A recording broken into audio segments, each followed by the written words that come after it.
Hello, and welcome to this meeting of the Planning and Development Council of the Town of Oakville. Madam Clerk, do we have any regrets for this evening? Yes, Mayor Burton, Councillor Haslett Thiel, and we're just waiting on Councillor Duddick to get in the meeting. I'm sure she'll join us in progress. I'd like to welcome everybody to the meeting, and I need to now ask Council if there are any declarations of pecuniary interest. And Madam Clerk, there are none. Council, we need two of us to move and second approval of the minutes of the regular session of the Planning and Development Council on May 20th, or to have changes. Councillor Shia and Councillor Adams, thank you. Is there any objection? There being none, that is carried. And now, from the Heritage Oakville Advisory Committee meeting of May 27th, we need a mover and seconder for the recommendations pertaining to item 4.1 of the minutes from that meeting to be approved, and the remainder of the minutes to be received. And 4.1 is that the Heritage Permit application for the construction of a new house at 81 Allen Street, as approved by the Planning and Development Council on November 25th, 2024, be amended to replace the November design of the house with the design attached in Appendix C to the report dated May 13th, 2025, and that the condition and heritage permit application approved on November 25th remain in effect. Do I have a mover and seconder? Councillor McNeese and Councillor Giddings. Thank you, Councillor Giddings. Any objection? There being none, that carries. Next, we have item 7.1. And 7.1, I'm sorry, I'm looking at 5.1 and saying 7. There's no accounting for that. The next is consent item 5.1, the recommendation report on the draft plan of condominium on Carding Mill Trail. And this is approval for the Director of Planning and Development to grant draft plan approval to the draft plan of condominium submitted by Mattamy Carding Mill Limited and prepared by Rady Pentec and Edwards Surveying Limited, and subject to the conditions contained in Appendix A. Is there a mover and seconder? Councillor Nanda and Councillor Shia, thank you. Any objection? There being none, that's carried. We have confidential consent items. I believe that there's no need to go into camera on this. Council can signify different by raising a hand, but the public motion for this is that Council ratify the Memorandum of Agreement with OPFFA Local 1582 dated May 28, 2025, and that the agreement be executed in accordance with Bylaw 2013-057.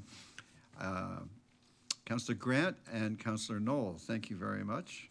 Any objection, Council? Madam Clerk, there's no objection, and that is carried. Now we come to our public hearing items, and the first one is 7.1. This is the public meeting report for the Oakville Municipal Development Corporation on 2264 Trafalgar Road, and we have a number of delegations, and we'll call for delegations from the floor. And the purpose of this meeting is this item at this meeting is to identify issues that planning staff are to address in their recommendation report, which will come later. Normally, I'm just going to say a couple months from now. The timing, there'll be notice of that, but all of which is to say there's not a decision being made tonight. So what we do here is we make a list of issues to be dealt with. We have a very light hand by way of how we chair a meeting here. If you want to make arguments instead of just contribute to the list, we'll listen to it, but you really should save the arguments for the day the recommendation report comes back if you don't like the recommendation report. Most important thing to do is to name your issues. And with that, we're going to turn to staff to illuminate this issue for us, and I think I'm calling on Brandon Hassan, but I'm wrong. Thank you, Mr. Mayor. The applicant is here to make a presentation from Bousfields. All right. So they can entertain us. Oh, that would be Mr. Bissett. Welcome, sir. Good evening, Your Worship. We members look of forward council. to your presentation. Thank you. I will go over just a brief presentation, as I know the objective tonight is to get the members of the public's comment. My name is Mike Bissett. I'm a partner with Bousfields, and I'm here on behalf of the Oakville Municipal Development Corporation this evening. We've been working with planning staff to make adjustments to the master plan over the last several months, over a year in fact, providing the objective here to provide for additional housing, expanded parkland, and retail, and as well enhanced public realm and a tree canopy. So if I advance the slide myself, or should I say next slide? There we go. So here on your screen is a context. So here's an aerial photo. This identifies a public works site in red on the west side of Trafalgar, generally between Oak Park Boulevard and to the north and Glen Ashton to the south. Currently a 15-acre site. It's a vacant, several schools, parks and trails, and commercial shopping within the uptown core area, as you can see on your screen, surrounding the area to the east and the west, and then the commercial area generally to the north. The existing context to the west is generally low-rise residential, as well as to the east, south of Georgian or Rosegate Way. To the north of Rosegate Way on the east side is a commercial plaza. There's an emerging mid-rise and high-rise context here along Trafalgar Road frontage. On the west side of Trafalgar in particular, in the uptown core, up to 30 stories approved just north of Oak Park Boulevard. The next slide. This is the essentially a master plan update from the 2018 plan. On your left of the screen is the 2018 plan, and on the right-hand side is the updated plan.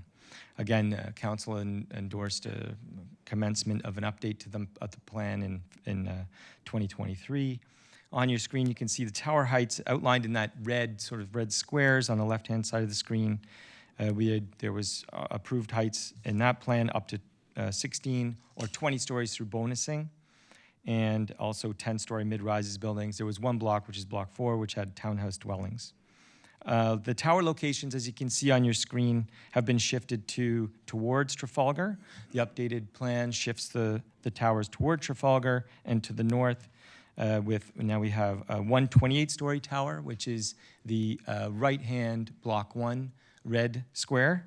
Otherwise, the remainder would be just as it was in the 2018 plan, up to 20 stories through bonusing. So what happened with the last plan, it was contemplated bonusing through Section 37 of the Planning Act. Planning Act was changed. There's no longer bonusing. So this plan effectively puts the plan in as it would have been with bonusing, with one exception. We do have one 28-story tower reflective of the context to the north, which is an emerging context up to 30, and also given the fact that on the east side of Trafalgar in that location is a commercial plaza. Again, also the retail streets there'll be Georgian Drive extension through from the west toward the east to provide retail along Georgian Drive. Parkland has been increased significantly. At the bottom of your screen, you can see on the left, Block 6 is no longer there. We're going to be putting that as a park. So what was a park, which would be an extension to the Winfield Parkette to the west on the west side of Taunton in the previous plan, combined with the easement, which the easement itself can be utilized for public space. It's just a hydro easement and utility easements, which cannot be dedicated as park, but they can be utilized as public space. And so that's expanded significantly to approximately 5,900 square meters. And so combined with the easements itself, it's quite significant space. And so the next slide, I can just get into some of the housing opportunities and public realm enhancements.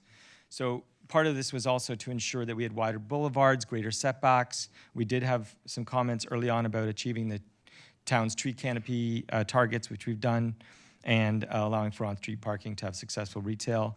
While there'll be retail along Georgian Drive, there'll be opportunities for at-grade retail as well along Trafalgar frontage.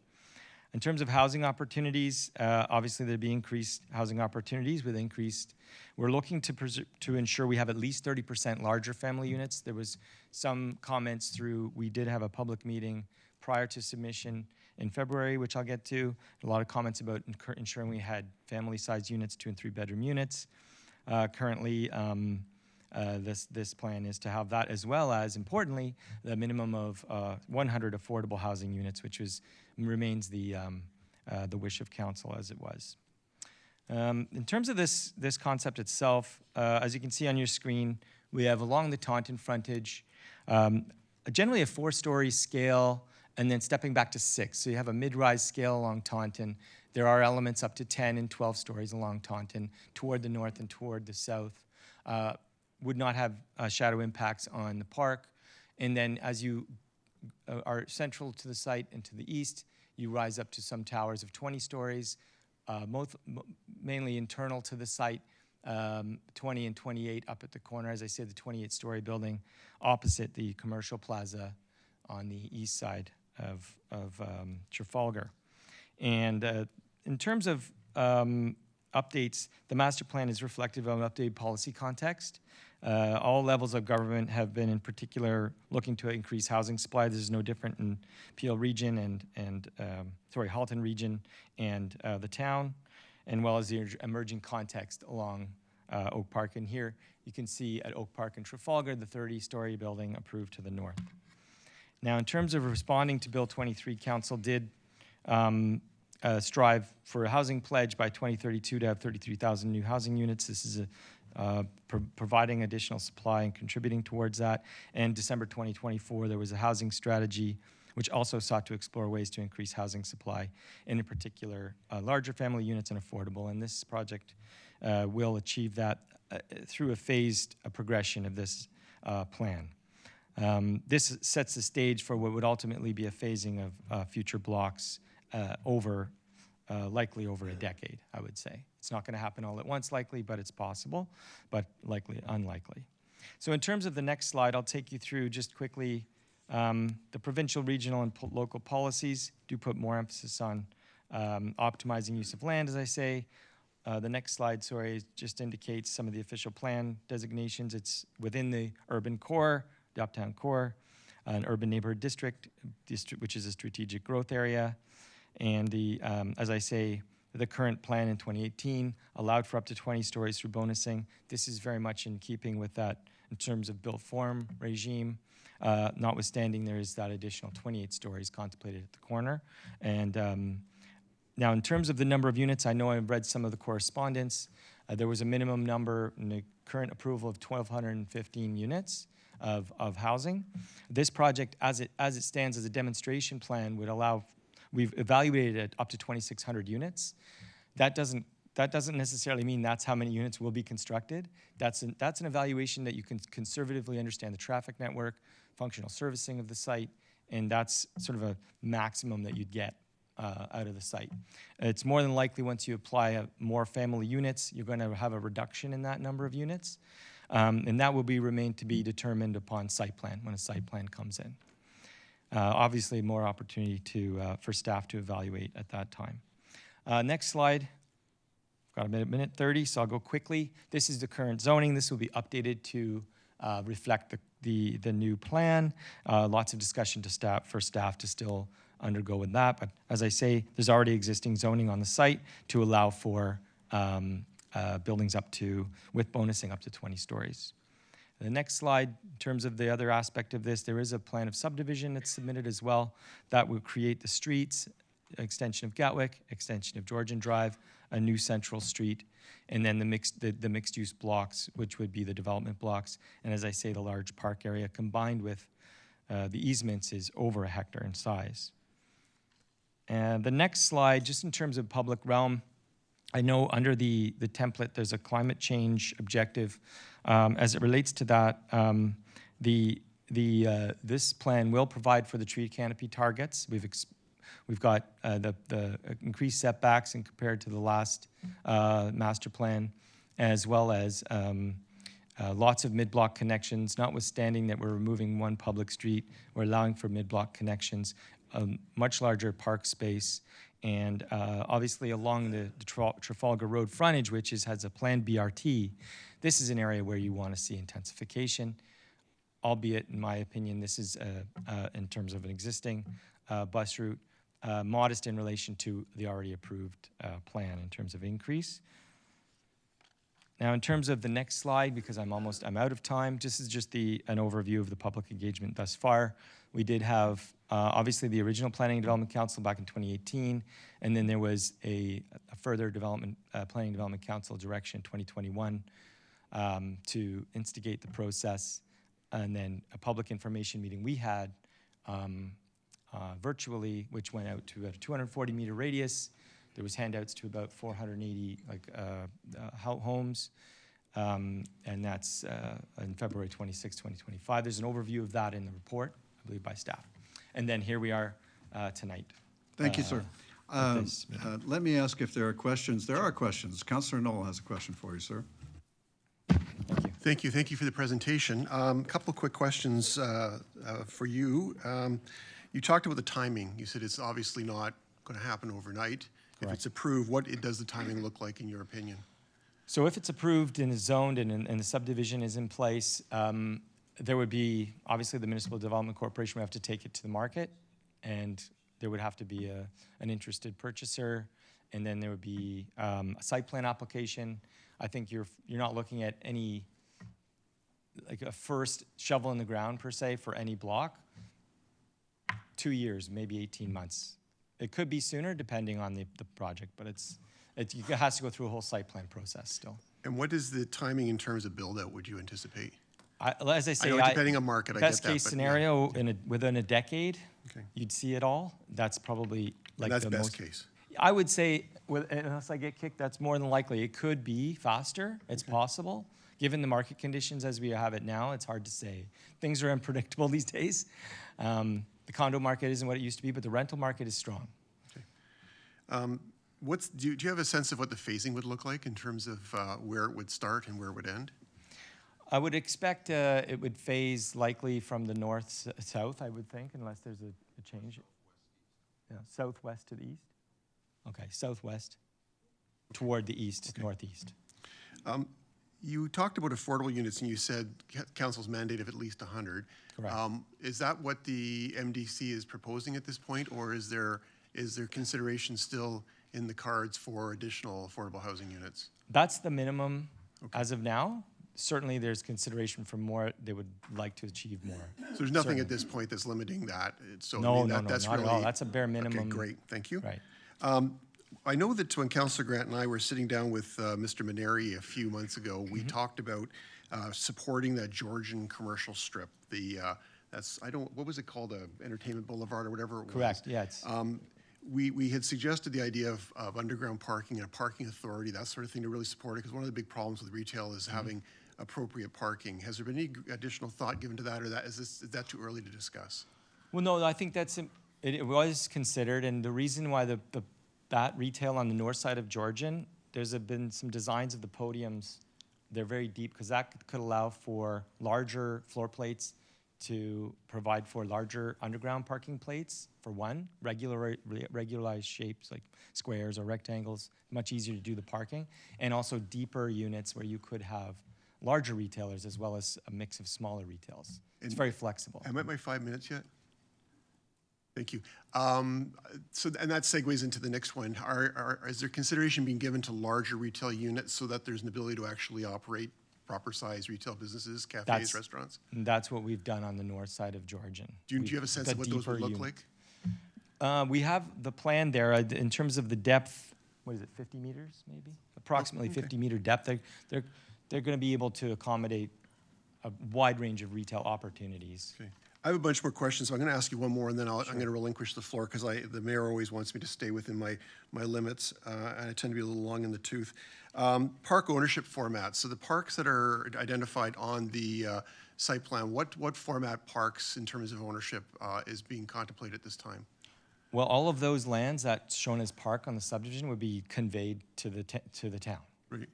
and they would be owned by the town. So because the ones in the southern portion are built over top of easements, those are obviously not they're not part of any development, but there is some parkland in addition that would obviously be built on top of parking garages. Is there additional ownership considerations being given for those?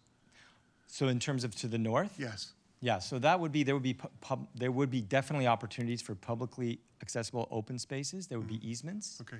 Over, for instance, a larger setback on the north side of Georgian, which was created to kind of allow for patios and things like that. Definitely opportunities for what we call POPs, Yes. publicly owned public spaces, certainly. Mr. Maneri just advised me that the parks have already been conveyed to the town. Now, the nuance and still to be discussed with staff is what's taken as conveyance, as parkland dedication. Right. The easements they won't take as park dedication, but they can still be utilized as a park, effectively. And what was the That's still to be discussed with staff, all the nuances. what was the total land volume for parks at this point? It was 1.04 was the total area of that area with the easements. Without the easements, it was about 5,900 square meters, so about 0.6 hectares. And what, do you know what that is as a percentage of the overall site? It's about 21% of the overall site with the easements. So that part that's conveyed is a big component of the site. But the What was sites, the the sites that have easements are still publicly accessible. Correct. Yes, okay, They're okay. Totally accessible. They have underground utilities, so you can't necessarily convey them as parks. Okay, I'll yield now and let somebody else go. Councillor Adams and the rest of us, thank you. Councillor Adams.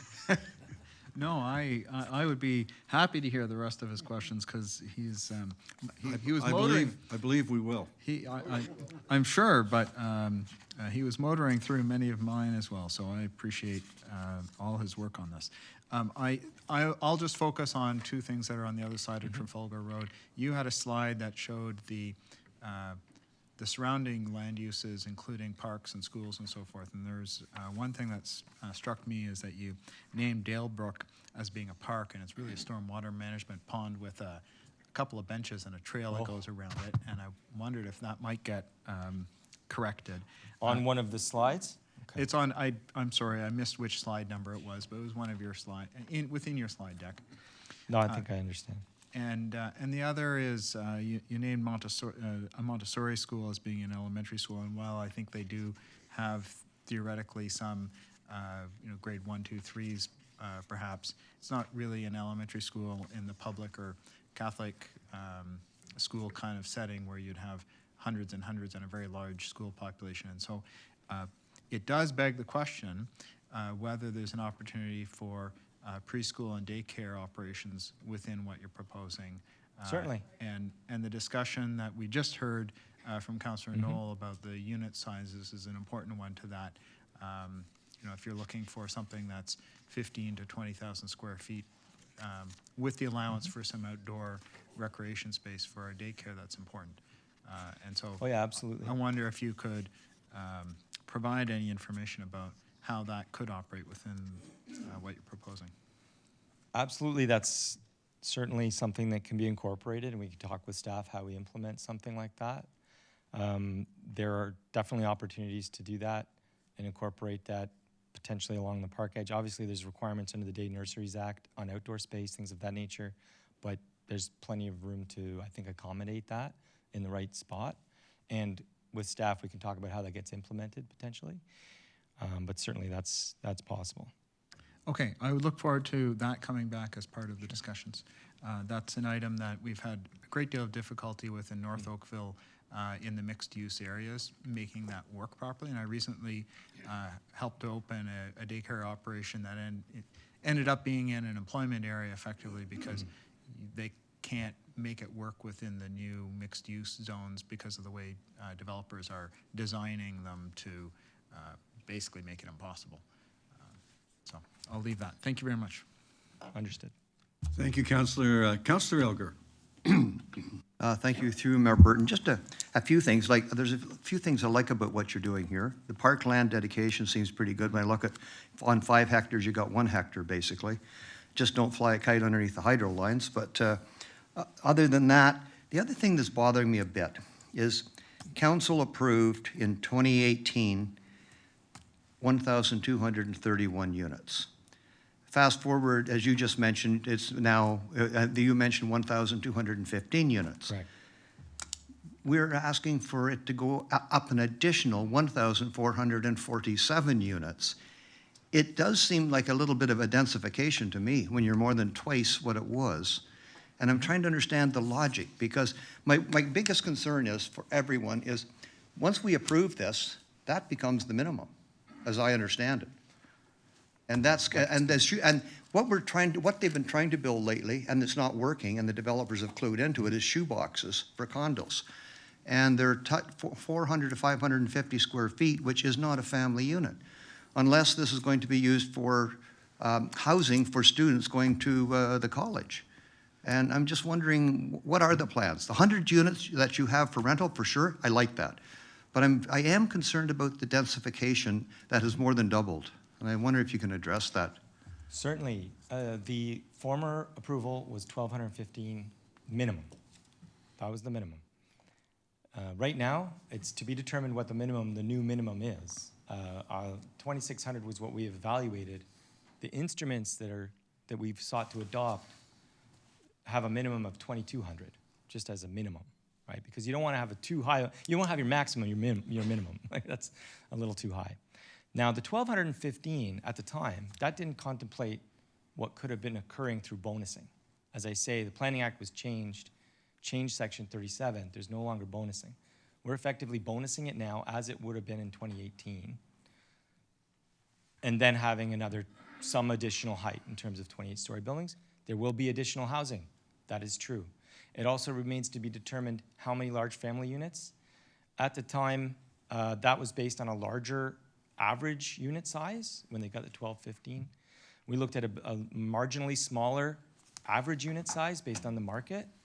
So, like I say, that 2,600 is an important number to understand traffic impacts, functional servicing, whether it can be serviced. The reality is it's likely going to be lower in terms of the number of units. You certainly won't have a minimum of 2,600. I wouldn't recommend that, because that's kind of what we've evaluated as kind of the max. What is the minimum? Well, that's what I've put forward, our documents have put forward 2,200 2,200. as the minimum. That's minimum. Well, that's still, what, 2,200? It's an increase. Yeah. As I say, the 1,215 didn't include the bonusing. It would have been more than 1,215. That was the minimum. So but this is all that remains to be discussed with staff and with yourselves and with the community. So Well, that's what it is right now. Okay, well, I'm pleased to hear that, because minimums, they scare me. And I know what you're saying about the 2015 number could get bonusing, it could go a lot higher, but at least with the base. Whereas this one, if the base is, if it's 2,600, 2,200, that becomes the base. And I'm concerned that maybe we're not building the housing that people want to live in anymore. So, anyway. That's why we're proposing to have larger family units. Well, I look forward to the next report coming back, so I appreciate what you're doing. And there are some good things here, like the 100 rental units, I think are fantastic. Affordable. Yes. Right. Thank you. Thank you, Mayor Bird. Thank you, Councillor Elgar. Councillor Grant? Thank you. Thank you for the presentation, which you did go through rather quickly. So I just want to go back and think of a few things.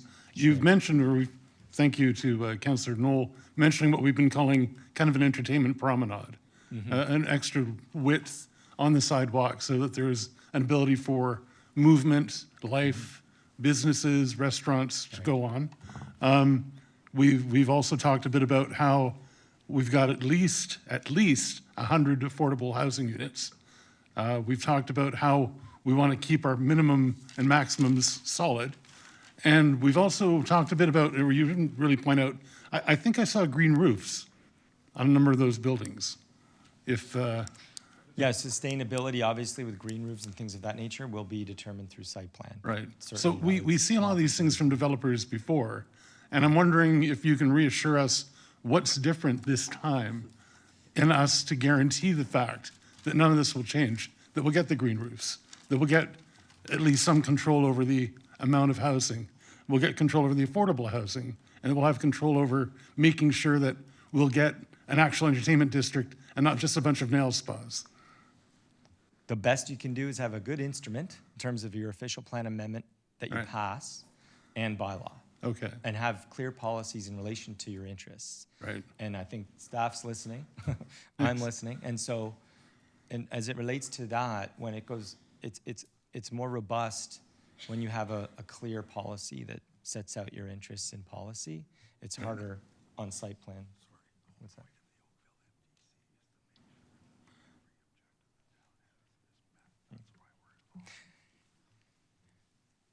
Mr. Maneri is reminding me that it's the objective of the Oakville MDC to obtain, can be consistent with the objectives of the town, which is Right. obviously.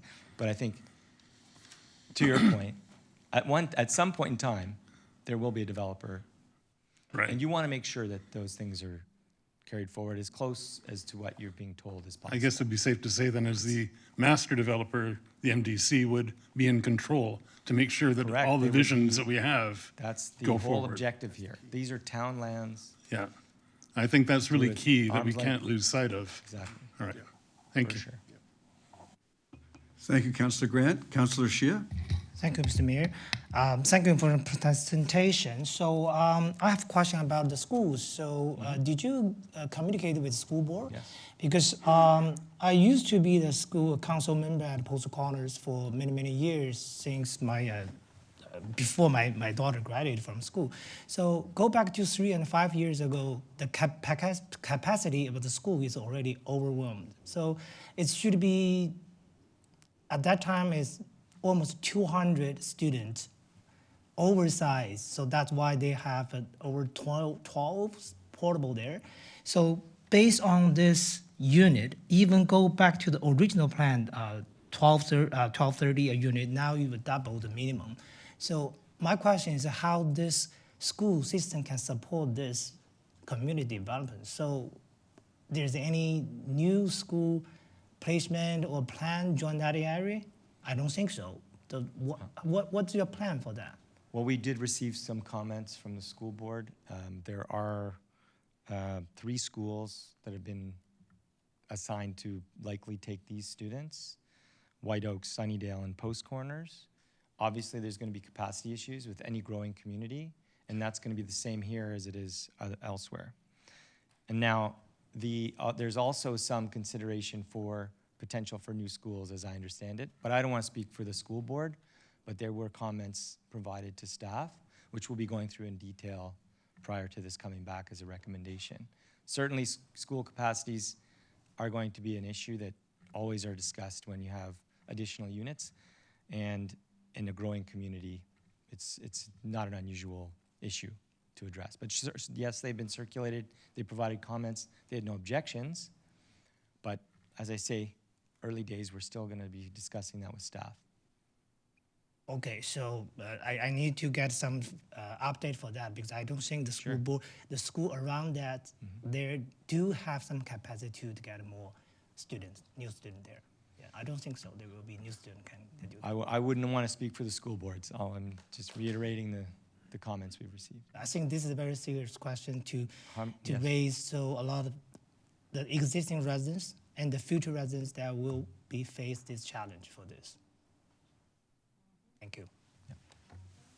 Thank you, Councillor Shia. I'm sure staff have added school capacity to the issues list that we're building here tonight. Councillor Knoll, you're not next because we have a first-timer, and Councillor O'Meara. Welcome, Councillor O'Meara.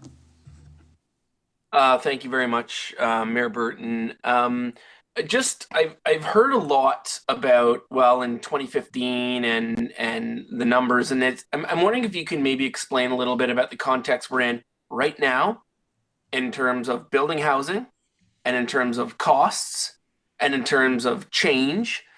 Because we seem to have the same conversation for at least 10 years. It's, well, if it doesn't fit in the form, the economic performance don't matter to this council, but they matter in reality. And I'm wondering if you might be able to speak a little bit about where we are in terms of the economy and building housing right now and what some of the constraints might be on you. Well, certainly this is likely part of, any municipality now in Ontario's thoughts. Obviously, there's a housing crisis going on. I think we're all aware of that. There were pledges made by the town to provide for a certain number of housing units by 2032, as I noted, the housing pledge, 33,000 new housing units. And that was in response to the province's housing targets that they put out after that announcement in terms of, and through Bill 23.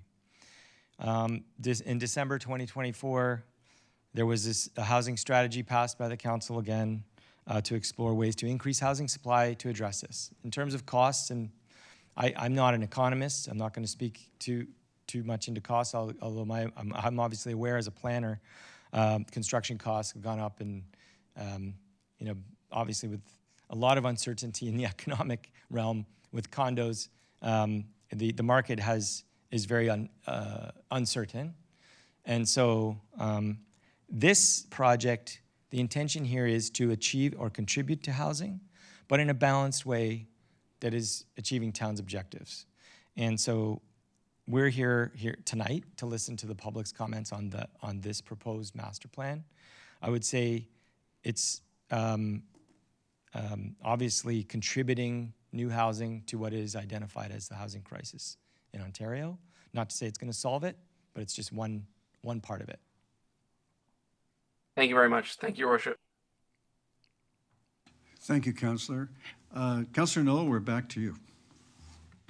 Thank you. I just have a couple more that I'll ask, and then we can get to, you can call the delegates, and I'll come back later on if necessary. But I just want to go a little further in depth on the school situation. So is there any good science or any good information out about what this sort of development would yield in terms of school-age children? Because that's always one of those big questions that comes up with these sorts of developments, is how many children will actually the yield be?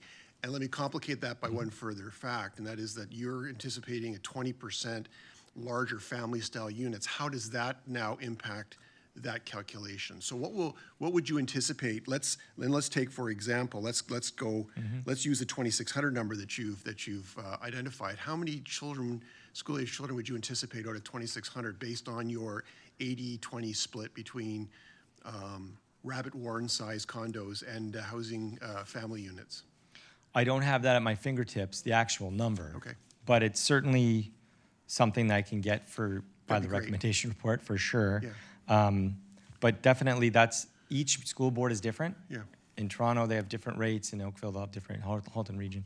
So we can get you those numbers. But, and as the larger bedrooms increase, yeah, the rate will go up in terms of the rate of pupils. I think it'd be very useful to the public and to council to really take a significant deep dive into this, to really have a good understanding of it, because I kind of feel that when we do these approvals on these sorts of buildings and concepts, we are often going in quasi-blind and maybe perhaps with a little bit of a wing and a prayer. So it'd be great if we really dug into it and figured that out. Certainly. Okay. The other one I was going to ask you is, what is the actual density number at these ranges? So at 1215, 2200, and 2600, what would the densities be?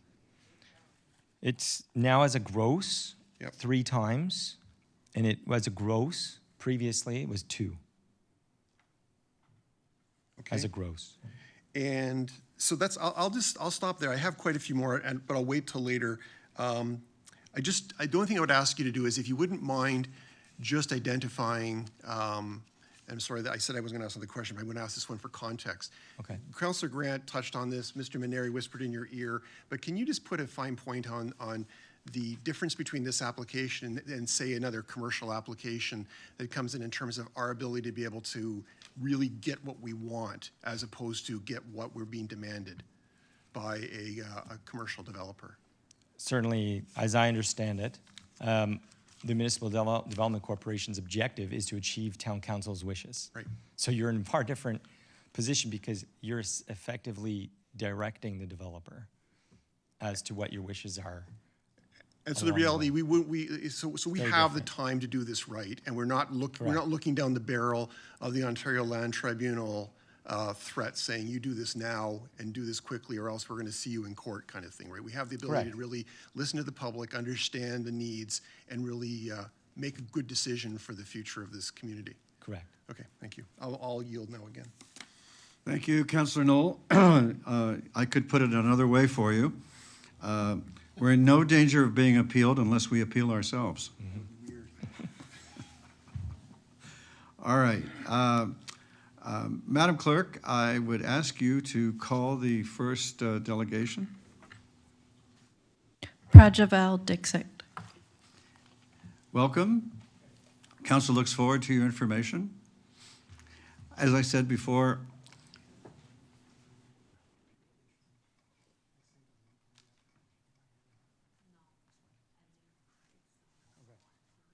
No worries. Okay. sir, before you begin, sir, Yep. as I reminded the audience, I'm not sure you were here when I did.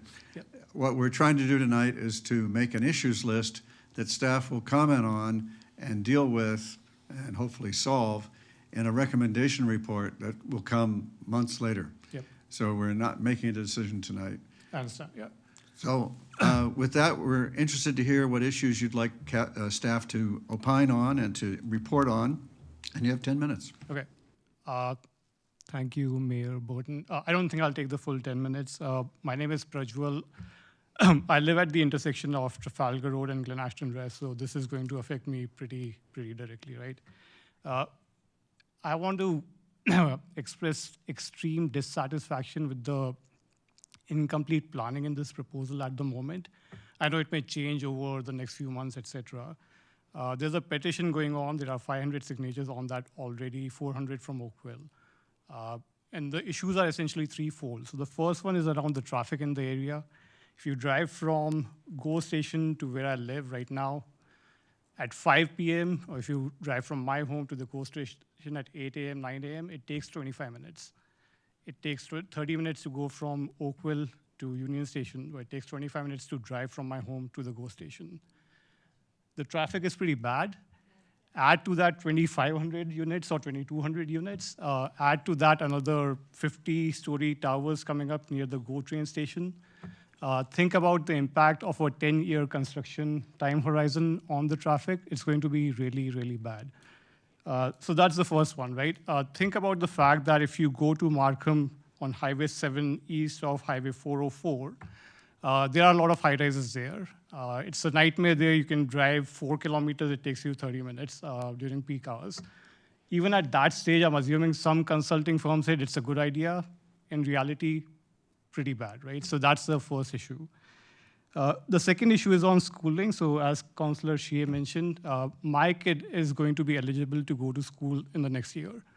There's no spot at post-corner school right now. 2 schools will come online north of Dundas, I think in the next year or next few months. But again, they were probably designed for the people who are already living there. You add another 2,600 units. I'm sure there will be more development in the Dundas region where you have a lot of empty land near Superstore, Walmart, etc. Again, I don't think there is enough thought given to the amount of schools that are needed to get all of those kids going to the schools close to their home, not in a container. So that's the second issue.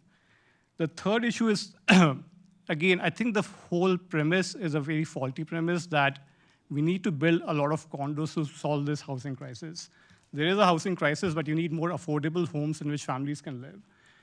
Out of these 2,600 units, we are saying that we'll give only 100 as affordable housing. So that's just 4% of the planned units that we are saying will be mandated to be affordable. Why can we not say that 50% should be more affordable? Why do we need 2,200 shoebox-sized condos, which you have in downtown Toronto? As of now, you have 10,000 units on market in the GTA area, only condos. In Oakville, you have 310 condos on sale. In Mississauga, Oakville, Burlington, you have around 1,700 units on sale. The prices are down to what they used to be before, at the time of COVID in 2020, right? So we have gone through the peak, we are back. The condos are not selling. So it's not a pricing issue as much as the quality of condos, whether they are livable or not. So again, we need to challenge the premise on which Oakville MDC is kind of getting this proposal out. And again, I just want to relay my extreme dissatisfaction on a faulty premise coupled with pretty poor planning at this stage. So thank you. Thank you very much. Madam Clerk, would you call the next delegation?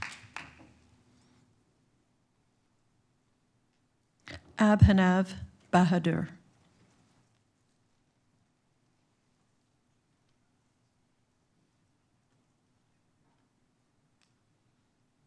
You want to call again? Yep. Abhinav Bahadur. All right. How about you move to the next one? Wanda Crichton. Welcome. We look forward to your information. Good evening, Mayor Burton, councillors at home, ladies and gentlemen. I've framed mine, I know we're here to identify issues, but I framed it as an objection to what has been presented. So I just want to put that in context. And my slide should read June 16th, 2025. I apologize. Next slide. Issues. I heard the colleague from planning talk about shadowing on the streets in behind Taunton Road, because there's townhouses there. I live in a townhouse on the opposite side, on the east side of Trafalgar. Nowhere has anybody talked about the traffic implications of what I now hear is an extension of Georgian Drive as an entertainment area.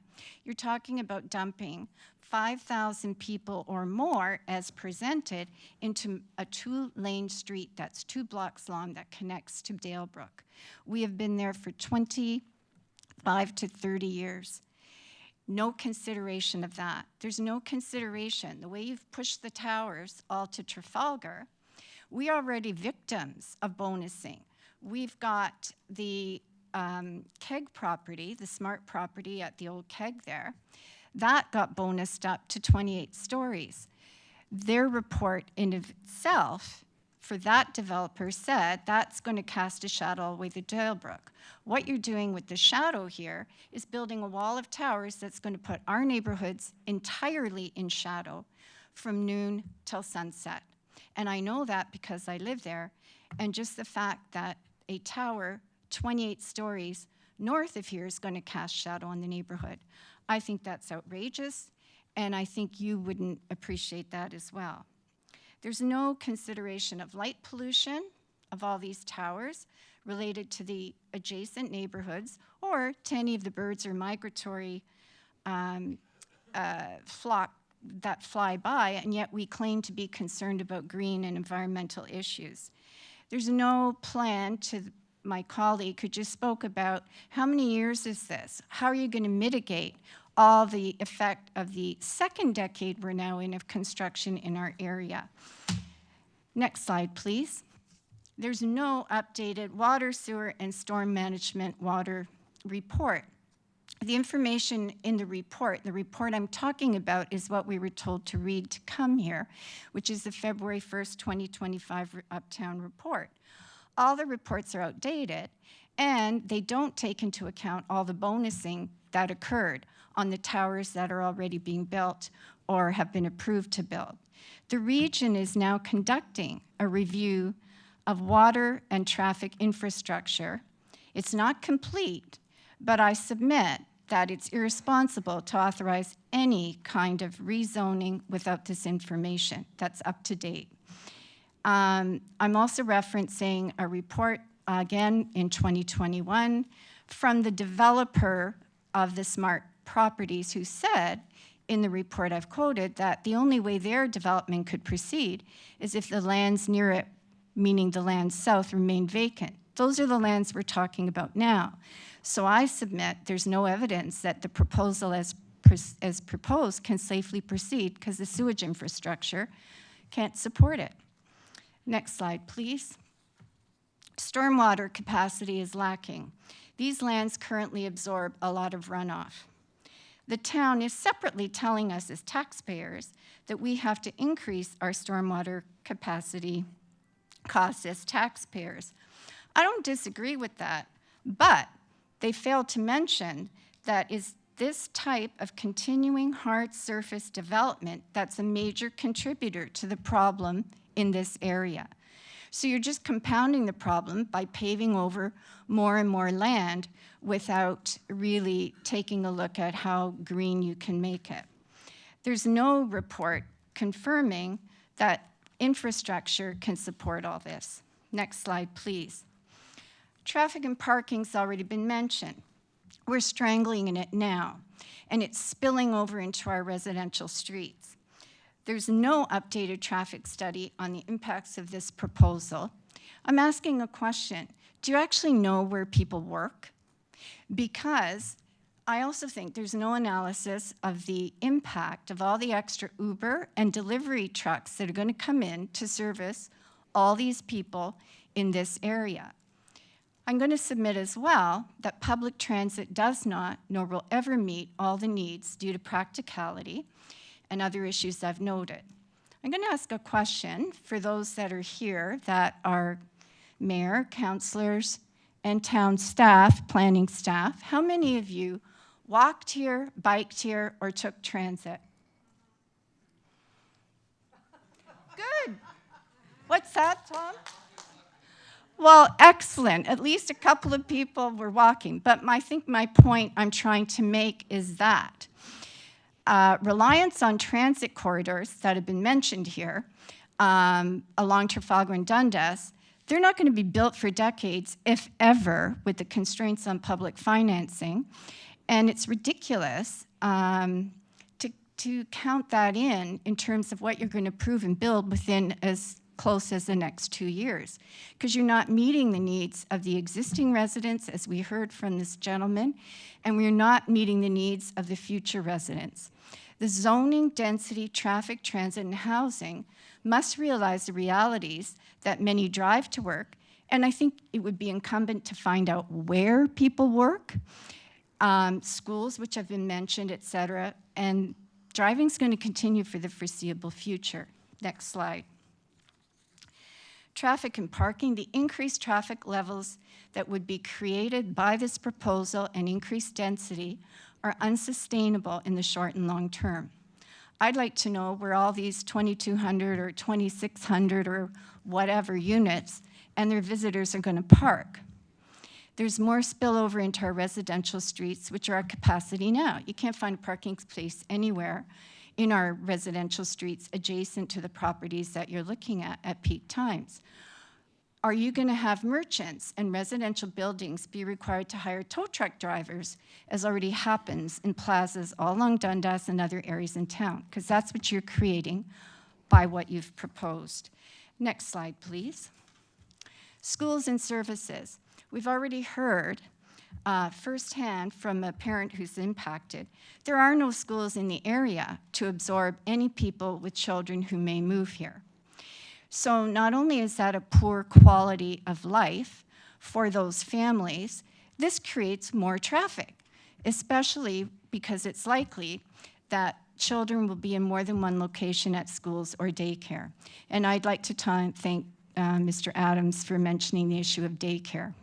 I think it's never been addressed properly when these new developments are looked at. I'm going to ask, how are 5,000 people plus, or I think it's closer to 8,000, going to fit? I'm going to grant you, I'm glad to see more green space, that's great, but how, if all 5,000 had to evacuate those buildings at once, how are they going to fit in there? Where am I getting that number? I'm getting the number, if I have 2,600 units times a minimum of 2 people, that's 5,000 people. And Memorial Park can't absorb all that.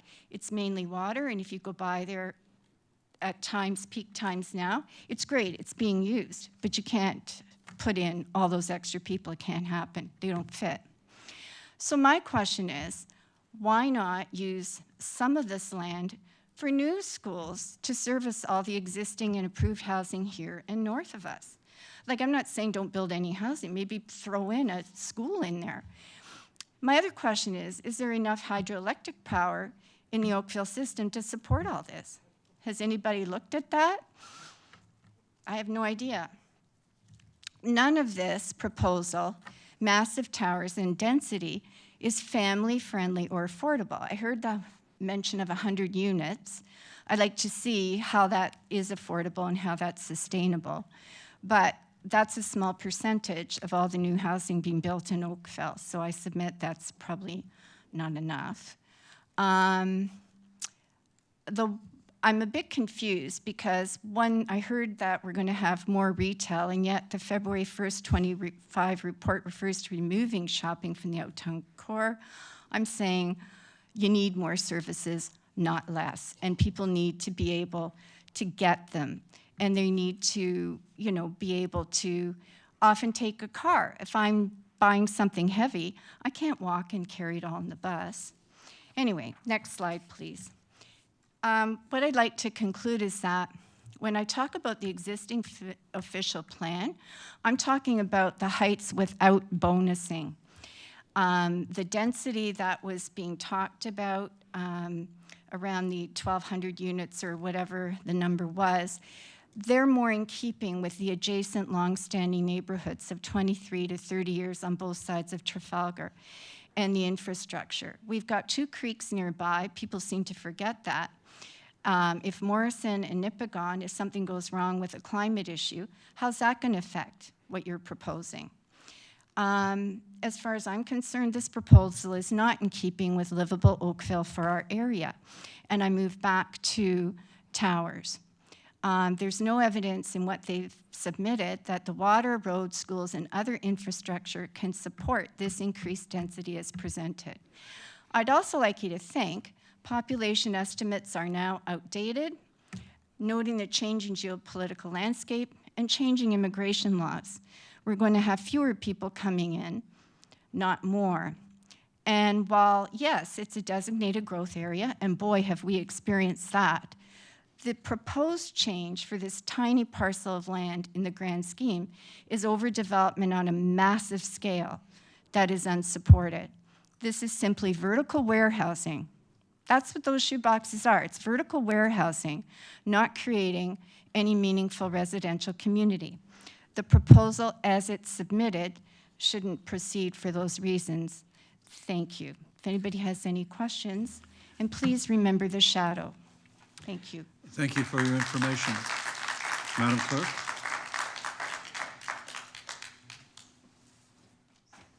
Shirley Cox.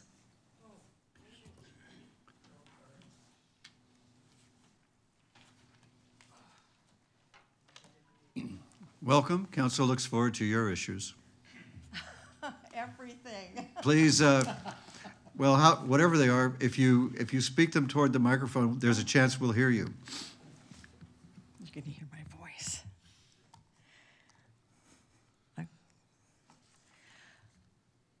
My name is Shirley Cox, and I live on Taunton Road. I'd like to say hello to the mayor and to the councillors. Thank you. Ms. Cox, I can't hear you. Oh, you can't hear me? Right. Don't start the clock. Back up. Back up. We'll give you time. Oh, thank you, Mayor. In return for talking into the microphone. My name is Shirley Cox, and I live on Taunton Road, adjacent to the property that we're discussing tonight. And I'd like to thank you, Mayor, and the councillors for taking the time to listen to me. I'm not sure what I'm doing, but I'm going to go with the flow. In this report that I saw this archaeological property. I don't know why. There are 3 phases of samples for Indigenous reasons, and there was 2 assessments on them. I don't know what they found. I don't know what you know that I don't know, and that also in this report that the construction, if they find any remnants or bones, etc., that they're supposed to stop immediately and notify the appropriate members. So I don't know what this is, but I'm curious. I think the fact that the building of 9 constructed on this property is outrageous with the heights of 6 to 28 stories. You're looking at 2,662 residential units according to my numbers, which is overcrowding a population based on 2 to 3 people per unit, which brings up to 8,000 roughly of residences. Yes, your concerns about schools, all the kindergarten children, the junior children, the high school are all going to have to be bused. They're being bused now. We don't have the appropriate schools If you address me, Oh. you'll accidentally speak into the microphone and everyone will be able to hear you. That's just me, sorry. Anyways, no, we don't have enough schools in the area. They're going to be bused, and that's an unfortunate one, even the kindergartens, and no appropriate nursery schools in the area. Also, too, we have foxes on the property. I like animal control to look after that and take them up north. There was no mention of that. In the complexes, as I mentioned earlier, 2,662 units with an average of 1 to 2 cars. You're looking at a maximum of 5,324 cars or a minimum of 3,000. Our roads today cannot handle it. On Dundas and Trafalgar, I go shopping on the weekend, and Dundas is moving, but heavily trafficked. We got our highways, the 403, down to the QE, and up to Bronte. We don't have appropriate transportation. Where are we going to put 5,000 vehicles going to and from work every day? We have no parking in the area, as the lady mentioned earlier. It is congested, and we don't have any parking for these vehicles. And how are we going to move them? Our roads are blocked as is. And if you're going down Dundas at rush hour, you go from light to light to light, and you crawl. What else can I talk about? Oh, the heights of the buildings. 28 stories. No. You're waiting for a 911 to happen, and I'm serious. I live on Taunton, and I'm in the apartment building to the adjacent party. Let me tell you, Oakville, we get a double whammy. The planes come in from the airport over these apartment buildings, and you want to add 28 stories? I'm at a 12-story, and the other side of me is 8. And I'm out there in the terrace barbecuing, watching these planes go over, and you hear the noise and the pollution, and when they grind their, I guess, the gears on the plane, you hear that on top of it, and then they go around over to Niagara, just the planes, to Niagara, and then they come up the other side of Dundas, which is Ward 7, and you're building 28, 30 stories. And then these planes continue down to Mississauga, to the other side of Erin Mills. You know the white buildings, the condos at Erin Mills Parkway? They're on top of us. They're not to the left, to the right. They're on top of me. And then you have the air pollution, the noise. The children are going to be sick with allergies, asthma, because the air pollution in Oakville is going to be bad because we have a double whammy. They come in this way, they go around Niagara, and they go around over on Ward 7. They're going to hit the buildings. You're going to have to lower the heights of these buildings. And I invite you to come to my place and see it. It's unreal. What else have I got? Oh yeah, this is not going to work. See this plan? 9 buildings? Absolutely not. No way. Overpopulated, not enough services. You're talking about water, sewage, waste management. Where are you going to put waste management pond? We have one on the other side. Everything's densely populated. You got nowhere to put it. Parks, you could splash through it. Where are the dogs going to go? Where are the kids going to play? They say there's a park on the other side. It's a trail. It's not a park. It's a walk-through. There's no place for the children to play. Boy, am I getting excited here. Let me tell you, I'm out of breath.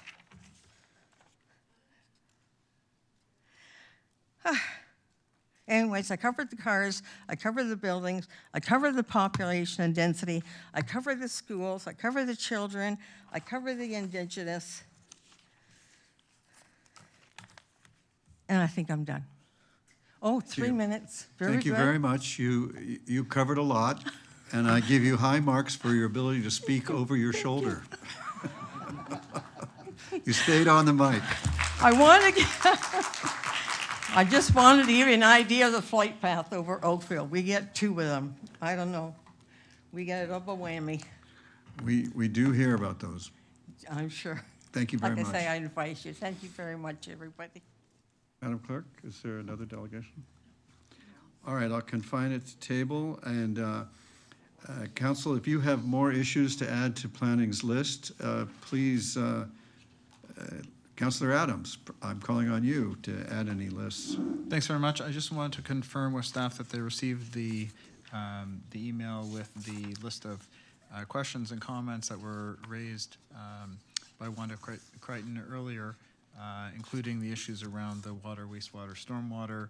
I recognize as a functional servicing report that addresses the water, wastewater, and stormwater, and I'm looking forward to a summary of that as part of the report that comes back. I also recognize there's a transportation implications listed under the matters under review, which I'm looking forward to that, reviewing the issues that are related to the crossover traffic that comes through the Post Ridge, Dalebrook, Rosegate Way area as well. Thanks. Thank you, Councillor. Councillor O'Meara, then Councillor Knoll, and at some point I'll ask staff to identify what new issues they've identified. And stand by, we have someone else from the floor who wants to speak. This just in. Welcome, sir. Please identify yourself and share your issues with us. Thank you. My name is Ushnesh Sengupta, and I'm a resident of Oakville. So to the mayor and to council members. So I actually wanted to speak for some of the aspects of development, but couch them as issues. So issue number one, young people need housing. Some of the smaller housing units have been described as rabbit hutches or shoe boxes, and people who are starting out need those smaller units. So I would urge for a balance of those smaller and family units. Young people need amenities. They need restaurants, bars, things like that. They need a distribution of entertainment districts across town. So I would definitely urge council to consider a variety of different retail and restaurant and bar type of amenities. That gap between the number of years it takes for a young person to afford a house, a condo, a place to live is growing, and definitely the number of units in total has to be as high as possible. Second issue, people talked about traffic issues. So this development is actually located walking distance from a major bus transit hub, the one at Oakville and Trafalgar. And I've taken that number 5 bus, the one that goes across Dundas and comes down Trafalgar. And from the Oakville, from the Dundas and Trafalgar transit hub, it takes 15 minutes for that bus to get down to Oakville station. So anybody that talks about 25 minutes to 30 minutes by car should probably ditch the car and take the bus. So the other thing, people are making assumptions. There's going to be 5,000 cars. Somebody mentioned 5,000 cars, right? Maybe based on 5,000 people. People's lifestyles have changed. If you locate housing near a major transit hub, there are a lot of people who will be single-car households, or maybe carless, maybe bike to work, maybe take the bus to work, may not even have a car, right? So that assumption that all of us will always buy a car and there'll be 2 cars or 3 cars per household is patently wrong. That location is also located near many employment options, major grocery stores, restaurants, Walmart, and a whole bunch of other options. So this allows people to be able to live close to where they work. That's an objective, like many cities have, including Oakville, I would hope. The third and maybe last point I want to make is about infrastructure. There were a lot of comments made about shortage of infrastructure or lack of infrastructure. So the dense developments essentially subsidize the single-family homes because it always takes a lot more money, a lot more investment to build out infrastructure to the single-family homes that takes to the dense infrastructure. So in building that mix, we need a mix, that dense infrastructure, those multi-story buildings, 20, 28 stories, even more sometimes, and those single-family homes. And having that distribution allows the town to appropriately plan in terms of infrastructure development. Thank you very much.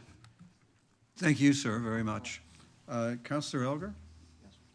Mr. Gupta, Councillor Elgar has a question for you. Sir, thank you I'd like to hear your perspective, but have you been talking to the development industry lately about the sale of small condos, about how they're selling? So the real estate market goes up and down like many other commodities. To pick a particular point in time and say, hey, have you noticed the condo prices have been going down or have been selling, is maybe not a long-term view.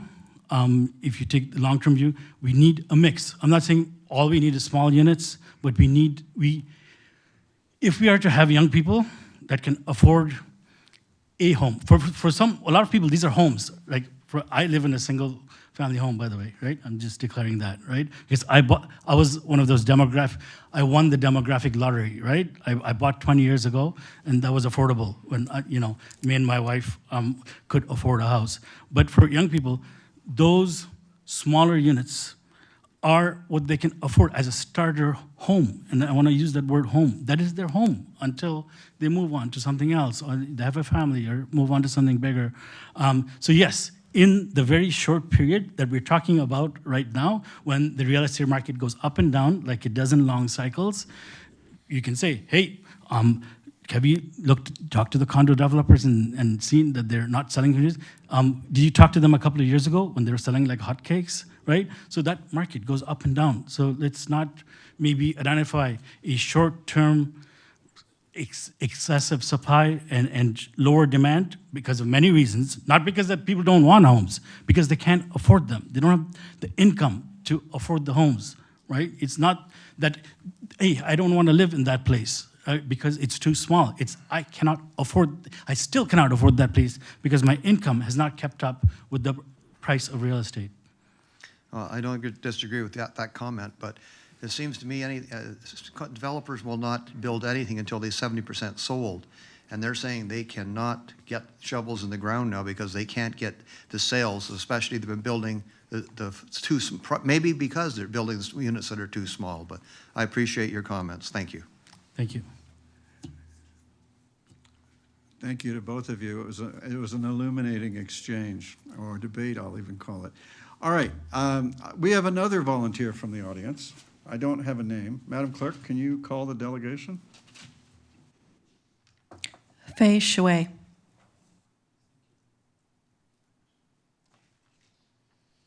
Welcome. Council looks forward to you identifying your issues. Dear Mayor, dear councilors, thank you for giving me time to listen to me. And yeah, I'm the resident of Oakville. I'm here 6 years ago.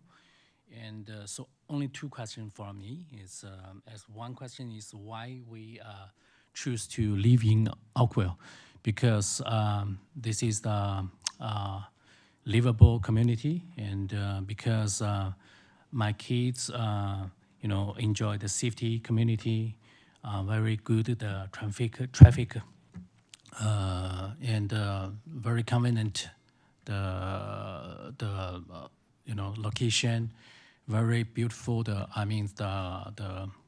environment.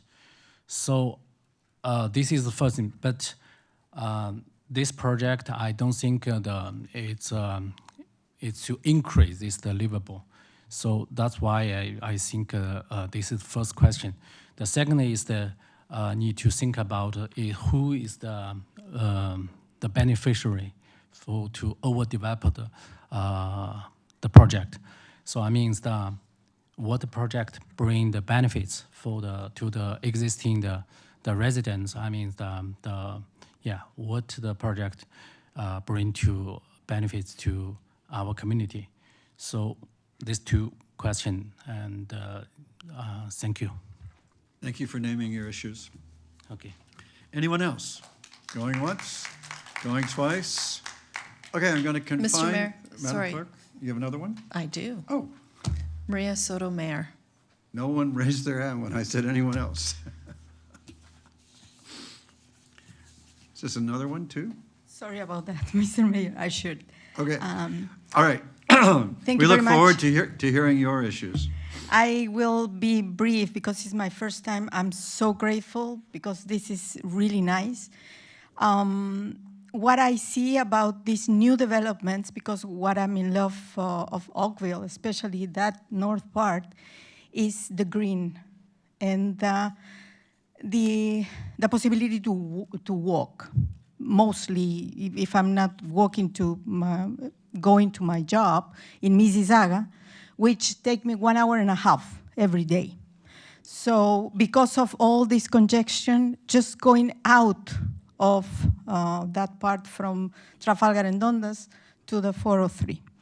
But inside the building, which is the new construction on the Trafalgar and Building corner, my question is this: after these buildings are done, who is in charge to check if everything is done correctly? For say, an example about parking. My visitors has to park inside the building to get to my apartment. So they decided to go to Walmart or some other places when they are visiting me. For that reason, they decided I have to go to their houses because they don't want to pay anymore. The other issue is, for example, these buildings. I know that the new buildings are charging these little things talking about affordability. Probably you can buy this condo, this apartment, 1 unit apartment, but when you get in, you start receiving some issues with the building itself. That over the years, the developer said, everything is perfect, I'm done my job, and they move out, and no one, I feel like I'm protected for all these new things, because we sign for something and we receive something else, and we do not know to whom to talk about these issues when the building is already done. The other thing is this: after the developer give the building to leave, you start to receive also this little other amount of money that you have to pay extra. So that's why probably it's better for us to, we are thinking in buying a house, which is better in this other cost that they added in a building for living. So I don't know the new things, I don't know the old things, the old buildings are being built, and you know that you get in and that's it what you receive. But the new buildings are not like that. And I see a lot in that area, a lot. So for me, truly speaking, if you are not really taking care of all these little things that everybody said, those are true. I don't think, yeah, the housing is a problem, but it would be a pain for all the people that is already living there to continue living in that place that we really love. Thank you. Thank you. One more? Silva Ilchina. Welcome. We look forward to you adding your issues to the list. Thank you. And thank you for pronouncing my name correctly. That never happens. My name is Silva Ilchin. I've been a resident of Oakville for 20 some odd years on Gatwick Drive, closest to Taunton. And I just want to bring up one issue that I haven't heard today yet. The traffic along along Gatwick, from Taunton to Park Haven is atrocious. The speeding, the number of times I hear horns and brakes slamming because someone's trying to cross the road, there's no stop sign. So assuming that this development goes ahead, I just request that there be an intense traffic assessment along Gatwick, because if it's going to extend to Trafalgar, that traffic is just going to get worse and someone's going to get hurt. Thank you. Thank you for bringing that issue. Okay, Council, I think it's your turn. Councillor Knoll, are you going to add issues to the list, or are you going to? I'm going to add issues, sir. All right. I'll take my questions offline, so save some time. Okay, so one thing is with this issue around the affordable units, 100 affordable units, so I'd like to have a deeper dive as to the appropriate number for the space, but also I'd like to have some discussion on the opportunities for rental units on that space too, as opposed to all being ownership. Would the MDC consider, and would it be appropriate from a planning perspective, to look at the idea of incorporating potentially an elementary school within the complex, such as we've seen in some municipalities in Toronto, like Crescent Town, and there's a few other communities in Toronto where they actually build and lease back schools, which helps get the school built faster, but also accommodate the people, not only in that building, but potentially in that area as well. And it is over capacity in terms of that immediate area for sure. Post Corners is well past its capacity. I'm trying to see what else I didn't cover. I'd like to take another look, and I know I've spoken to Mr. Maneri about this, but I'm just asking for them to really sharpen their pencil and put on their thinking cap about the opportunity to incorporate more commercial opportunities so that there's not just residences but jobs on site. I know that there's that's not as easy a task, but I would, since we have some time and we have the right to do this right, let's look at what the appropriate mix is of potentially incorporating other commercial opportunities, not just retail, so services, institutional, et cetera. Just a look at that as we're going through the rest of these things. I think the rest of the items that I either dealt with in my questions or other councillors mentioned or the public mentioned, so I think I'm done. Just to Councillor Elgar, there are no more hydro lines, so the kites are safe. Okay. Thank you, Worship. That's all I've got for today. Councillor O'Meara, thank you for your patience. Thank you very much, Mr. Mayor. I'm wondering if staff, just again, I know in the report it said traffic impacts, and we heard from a number of the residences about traffic concerns, but we still don't have a conversation about people driving cars now and how that's changed from 20 years ago and how everybody could have a quarter-acre lot of land 20 years ago, and now it's different and things change. And I don't see in our reports conversations about who's using vehicles, how many vehicles are being used, where we have no parking minimums in a lot of the buildings in Toronto now. Can we add that as a conversation into the development applications that we have here, just about what are the current parking needs?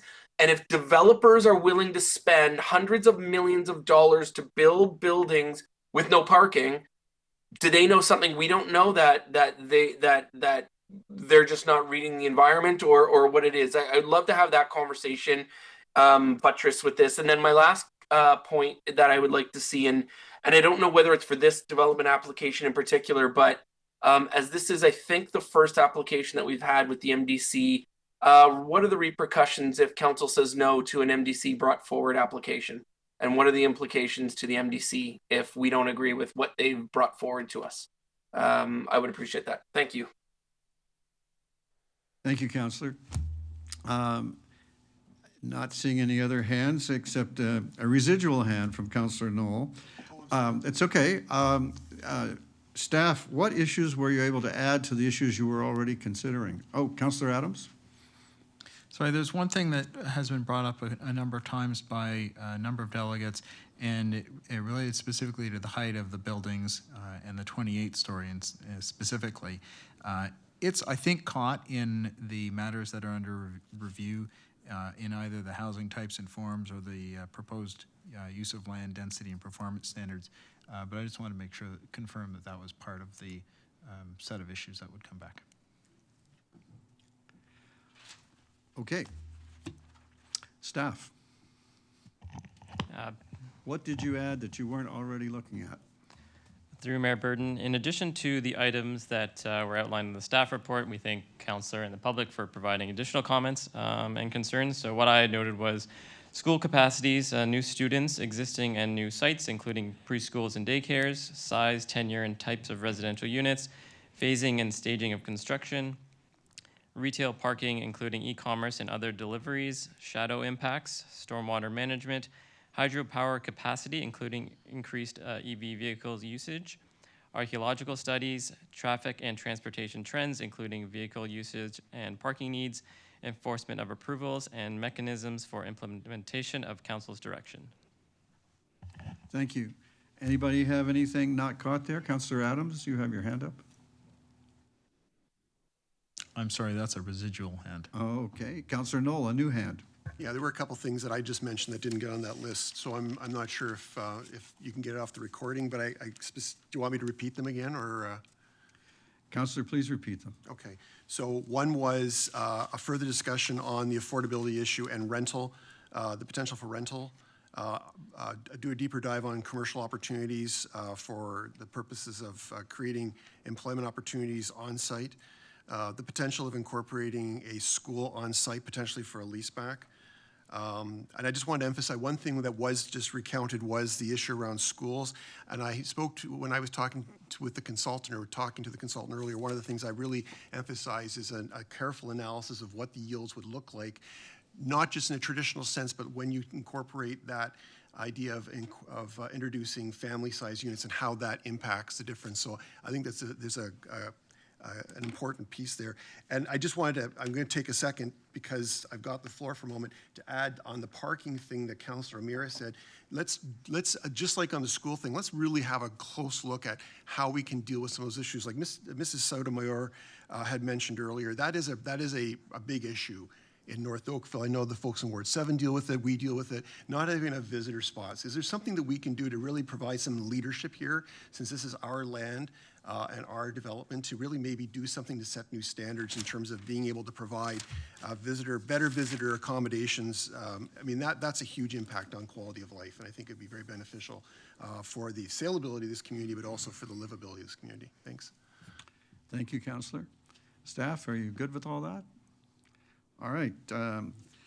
Councillor Knoll, I'm going to ask you for the indicated motion, and Councillor Adams for the second that's required for the motion in the agenda, that the comments be received and staff consider such comments as have been provided by council.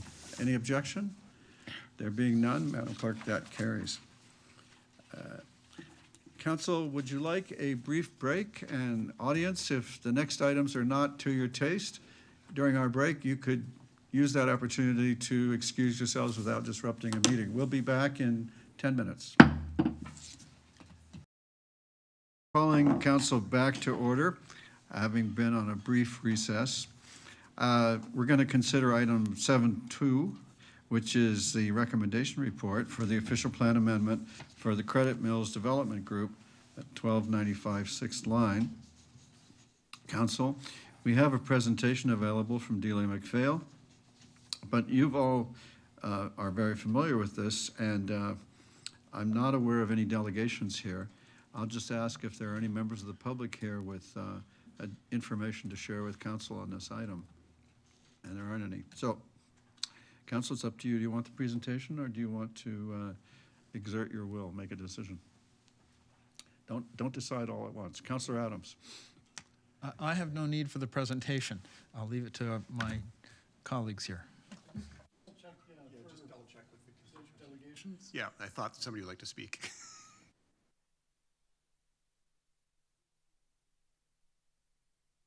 Excellent, thank you. That's what I need to know. Excellent.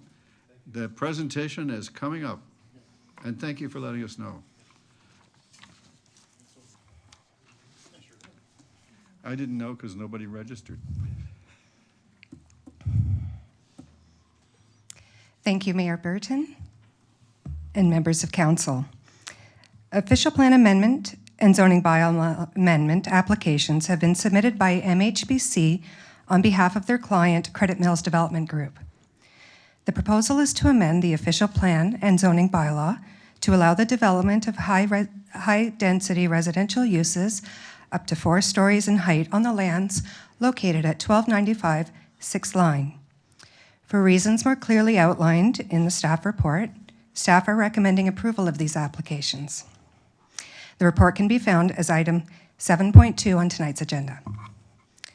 A public meeting was held on July 8th, 2024 for the official plan amendment application. On May 2nd of this year, the applicant submitted a zoning bylaw amendment application. So the purpose of tonight's meeting is to hold the statutory public meeting of the zoning bylaw amendment application and for council to make a decision on both applications. The subject property is known municipally as 1295 6th line and is located on the east side of 6th line, south of McCraney Street East. Surrounding land uses include White Oak Secondary School to the north and east, semi-detached dwellings and an apartment building to the south, and detached dwellings to the west. The subject lands are irregular in shape and contain a detached dwelling with mature trees and vegetation around the perimeter of the site. The applicant proposes to change the official plan designation from low-density residential to high-density residential and change the zoning to permit townhouse uses, including back-to-back and stacked townhouses, as well as an apartment building with a maximum height of 4 stories. The applicant has prepared a concept for information purposes only to demonstrate one possible configuration of the development. The proposal will be subject to site plan approval when additional site details will be evaluated to ensure appropriate integration and compatibility with the surrounding neighborhood. The subject lands are designated urban area within the Region of Halton official plan. The urban area is planned to accommodate the distribution of population and employment growth for the region, and the range of permitted uses in the urban area will be in accordance with livable Oakville and the town zoning bylaw. The lands are identified as residential areas within the town's urban structure, and the proposal includes redesignating the lands from low-density residential to high-density residential on Schedule I central land use, which would permit a range of housing types including multiple attached dwellings, apartments, retirement homes, and long-term care homes at a density range between 51 to 185 units per hectare. Stacked townhouse dwellings are a form of multiple attached dwellings. The property is currently zoned RL3-0, which only permits detached dwellings. The applicant is proposing to change the zoning to the RM3 zone to permit all forms of townhouse dwellings and an apartment building up to 4 stories in height with site-specific modifications to ensure compatibility with the existing neighborhood. An H holding provision has been added to the proposed zoning to require additional environmental assessment work to be completed prior to development. In conclusion, Mayor Burton, staff put forth the recommendation for council's consideration shown on this slide. It is staff's opinion that the applications should be approved as they are consistent with provincial policy, they conform to local policy, and the proposal facilitates council's goal to address the housing crisis by providing gentle intensification that is appropriately integrated and compatible with the neighborhood. This concludes my presentation. Thank you, Councillor. Do you have questions? All right, Council. Madam Clerk, would you call the interested delegations? Thomas Egan. Welcome, Mr. Egan. Council looks forward to your information. Thank you. I just wanted to say that I'm a resident of Oakville for approximately 20 years, 25 years now. I live on the property line that is to the south of the proposal of this property development, which is bungalow residential. And I don't believe in high density should be supported for the community and the dwellings on the street. That's all I have to say about the issue. If there is going to be a development there, I would like to have a high density fence installed between the 4 residential properties on the southern side of the property line. Thank you. Thank you very much for your information. The other delegation, as I understand it, is Angela Beatty. Welcome. We look forward to your information. Thank you. Hi, I'm Angela. I live on Red Bank Crescent, so my backyard backs to this property. One of the questions I have, and if I recall correctly, the mayor raised this at the last meeting last year, was why are they asking to move from low density to high density? Is there not medium density in between? And then I'm not sure I fully understand the difference between low density, if there is medium density, and then high density. And also, Are they now proposing, because the last time I saw the proposal, it was a condo building they were proposing. I believe it was a 7-story condo building. So I was quite surprised when we got the letter in the mail and they were talking about 4-story units. I'm like, okay, I guess now we're moving to townhomes. And I remember the first proposal asking, instead of a condo, why not townhomes? And we were told, well, it wouldn't work for parking with the units. So I was surprised to see that the proposal, I guess, is now townhomes. Also, this zoning, does it propose, are they talking about townhomes and an apartment building on this property? And it would be great to actually see, like, on a large screen like this, the actual layout, because from what I could see online, it looks like the driveways would be coming like directly behind where we live. So yes, if this goes forward, right now I have beautiful green space, I have birds that come in my backyard. I like that. I don't want to have listening to people's car doors slamming or loud music in units, etc. If there's any way, have that on the other side of the property that faces north, because there really isn't anybody who lives. Like, my backyard would be right there where this is. So I think that's all the questions I had. Thank you. Thank you very much for bringing them. And on the matter of the townhomes versus the 7-story condo building, perhaps I hope it's not too light of me to say maybe we were listened to. Anyway, thanks very much for coming. Council, it's time to make a decision, I think.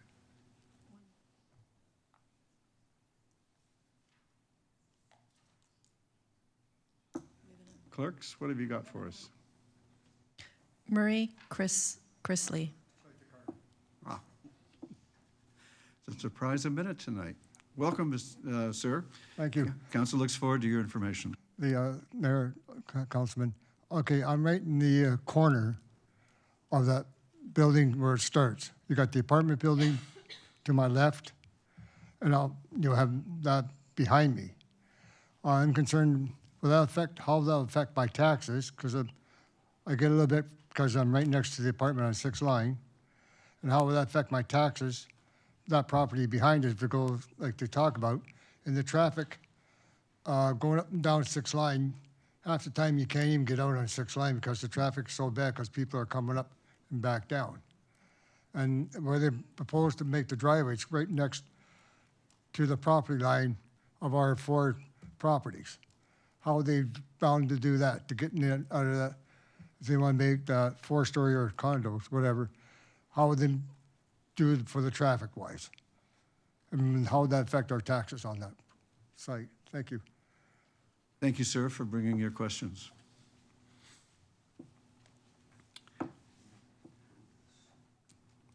So staff, I know that many of the questions had to do with decisions that the layout, for example, you'll deal with at site plan, and we'll look forward to what you do with that. It's good that you were able to hear the concerns of the residents. Councillor Knoll? Thank you. I was actually just hoping to draw out some of the information you were just attempting to do. So there will be an opportunity at site plan to review some of this material, or the staff have that opportunity. Yeah, that's what I said. Okay. But I'm wondering if we can get, if we can maybe have staff address the traffic impacts. I don't think the numbers are that high, so I'm wondering if staff would have access to that report. Maybe they could answer Mrs. Beatty's question with respect to the traffic, additional traffic on the street. Ms. McPhail? Have we put you on the spot?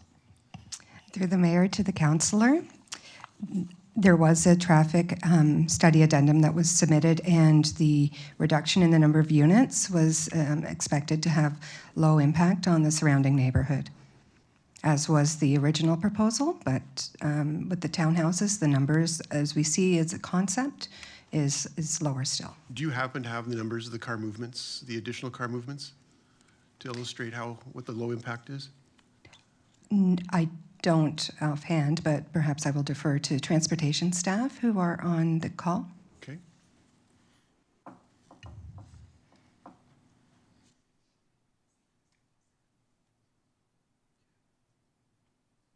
There he is.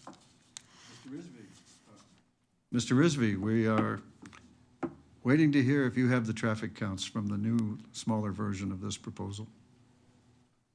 To you, Mr. Mayor, essentially because of the number of reduction of the units, the traffic volume get reduced, which will have had lower impacts on the adjacent roadways and neighborhood. But right now, I don't have the exact numbers. And traffic study in front of me, I can check back and get back to the councillor. All right, perhaps you could provide those numbers to council and the councillor can provide them to his constituents? Yeah, we can do that. Thank you, Mr. Risby. Councillor Knoll. I'd be happy to give you the motion. Thank you. Councillor Grant, do you want to give the second? Thank you. Any objection to the proposal? Madam Clerk, there's no objection and item 7.2 is adopted as presented. Item 8.1 is a recommendation report for the official plan amendment and zoning bylaw amendment for Garden Residences Corporation on Garden Drive. And we have a presentation if required. Councillor Duddick and Councillor Chisholm, I see your hands. I'm going to assume Councillor Knoll's hand is not really up. And Councillor Duddick, you have the floor. Thank you. Thank you. Through you, Mr. Chair. I just wanted to say, unless other members of council wanted to see the presentation, Councillor Chisholm and I have worked quite thoroughly with the applicant. There's quite a long history to this property. It was memory care, then Rivera took us to the OLT, and now we've come to something that I think is really well suited for the area. They're not going to be faced with a massive building. There'll be thorough sight lines. And I know there's a representative in attendance tonight should any members of council have questions. But other than that, we were very, very delightfully encouraged when we found out one of the representatives of this firm grew up in Oakville and lived in Oakville and still has quite strong ties. So it's a comeback to the town. Councillor Duddick, thank you. I can assure you that there are no members of the public left to delegate on this matter, and I'd be happy to accept your motion. Councillor Chisholm, your second if you're about to offer it. Councillor Chisholm, in any event, you have the floor. Thank you, Worship. I echo Councillor Duddick's comments too with respect to this development. What I was really impressed with the developers and so forth, and working with staff and working through this. It's a very creative development that they put on this property on this lot, and I'm very impressed with the whole process.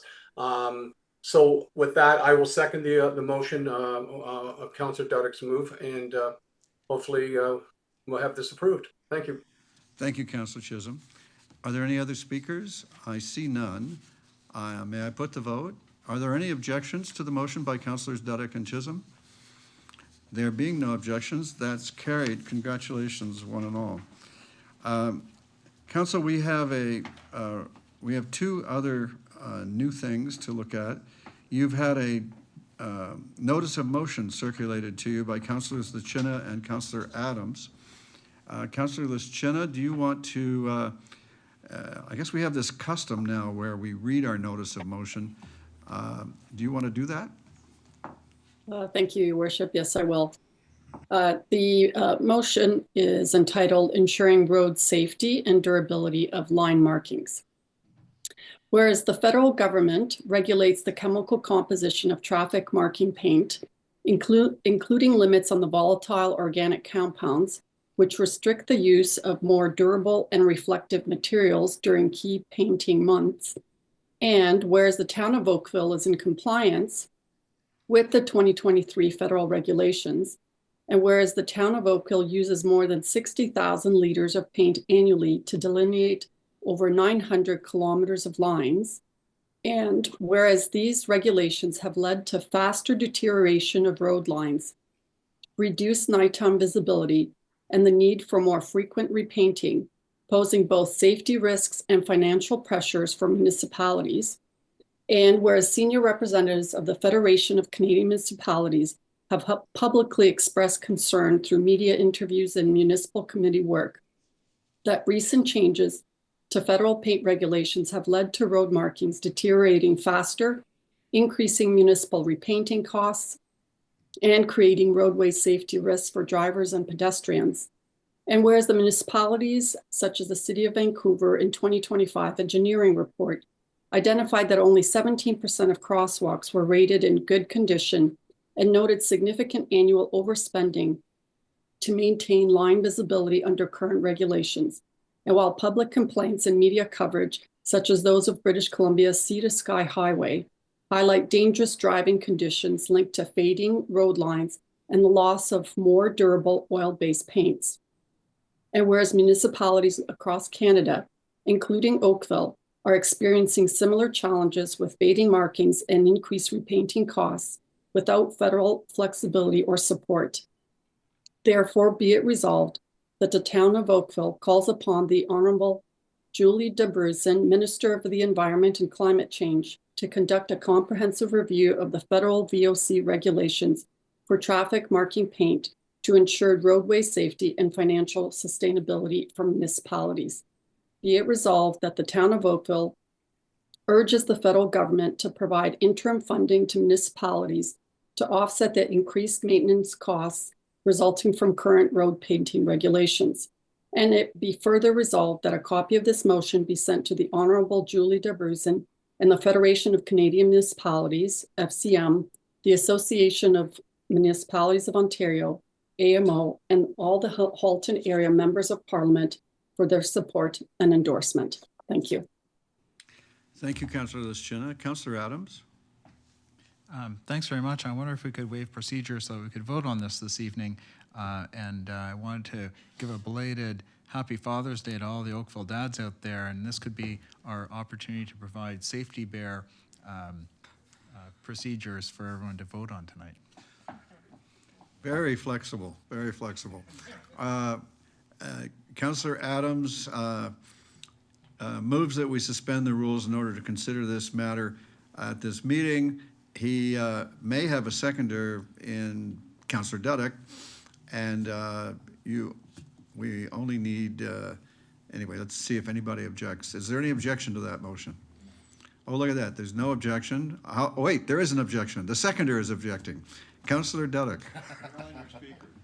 There's always a first. No, I actually just wanted to speak to it and applaud the councillors for bringing this forth. I have noticed myself, thought as Councillor Lischina mentioned, that was our eyesight. It isn't.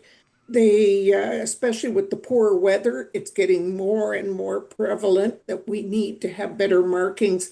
And I have noted in some municipalities, they've gone to luminescent markings so that it's an even enhanced, but we'll just get the funding if we can for the other and call it a day. All right. Okay, there being no objection, the rules are suspended and we will consider the matter now. The resolution is so well written, I don't believe there's a need for a speech. Does anybody want to say anything more, or shall I call the vote? Call the vote, I hear. I hear cries, call the vote. Is there any objection to the resolution? Look at that, there's no objections. It passes unanimously. Thank you, everybody. The next thing that detains us tonight is we have a very timely request for report from the councillors representing Bronte or Ward 1, and that would be Sean O'Mara and Jonathan McNeese. Their request reads that staff report back on current oversight and additional measures that the town of Oakville can implement to improve communications, reduce adverse impacts on neighboring properties, and require greater accountability from developers, contractors, and workers during infill development projects. Council, I'm going to see if there's any objection to this request for report. Anybody object? Not a soul. Councilors O'Meara and McNeese, congratulations. You got that one unanimously. Are there any other requests for reports? All right, seeing none, it's time for consideration and reading of the bylaws. And for that, we need a mover and seconder.